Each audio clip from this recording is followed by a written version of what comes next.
రాదు ఫీడ్ పంపించాలా అదే పంపించు నేను కెమెరా తీసుకుంటాను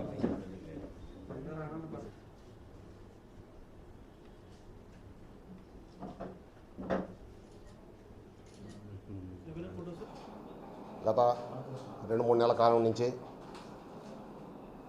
కడప పట్టణము మరియు కడప సబ్ డివిజన్ సంబంధించిన ప్రాంతాల్లో కొంతమంది గుర్తులేని వ్యక్తులు 2 వీలర్స్ని దొంగలించిపోవడం జరిగింది. ఆ ఫిర్యాదుదారులు కడప 1 టౌన్ పోలీస్ స్టేషన్లో కూడా ఫిర్యాదు చేశారు. మిగిలిన వాళ్ళు వాళ్ళ జ్యూరిడిక్షన్స్లో మిగిలిన పోలీస్ స్టేషన్లో కంప్లైంట్ చేశారు. దాంతోపాటు రాజంపేట ఏరియాలో కూడా కొన్ని కేసులు రిజిస్టర్ అయినాయి. దానికి గాను మా దగ్గర నుంచి 1 టౌన్ ఎస్ఐ రంగస్వామి మరియు క్రైమ్ స్టాఫ్ శ్రీను ఏఎస్ఐ మరియు వాళ్ళ స్టాఫ్ అందరినీ కూడా టీమ్గా ఏర్పాటు చేయడంతో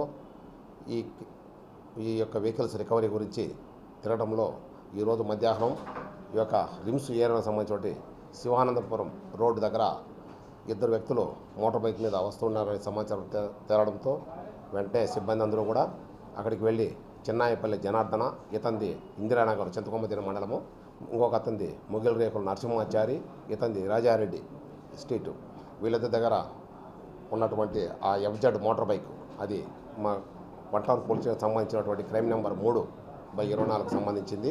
ఆ వెహికల్ రికవర్ చేసుకునేసి అక్కడి నుంచి అటే ఇందిరానగర్లో ఉన్నటువంటి ఆ యొక్క చెన్నాయిపల్లి జనార్దన ఇంటి దగ్గరికి వెళ్తే ఆ ఇంటి పరిసర ప్రాంతాల్లో అతను దాచి ఉంచినటువంటి దాదాపు 13 వెహికల్స్ అన్నీ కలిపి 14 వెహికల్స్ అయినాయి. అవన్నీ కూడా ఈ గత 2-3 నెలలుగా వీళ్ళు దొంగలించి తీసుకుని పెట్టినవన్నీ కూడా రికవర్ చేసుకున్నాము.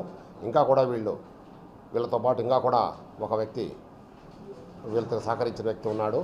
అతనికి 3 వెహికల్స్ అందజేశారు. అతను ప్రస్తుతానికి ఊళ్ళో లేడు కాబట్టి ఇంకా ఇమీడియట్గా ఈ దొరికిన వెహికల్స్తో పాటు ఈ యొక్క జనార్దన మరియు నరసింహాచారి ఇద్దరిని కూడా అరెస్ట్ చేసి ఈ వెహికల్స్ అని కూడా మా పురుషులకి తీసుకున్నాము.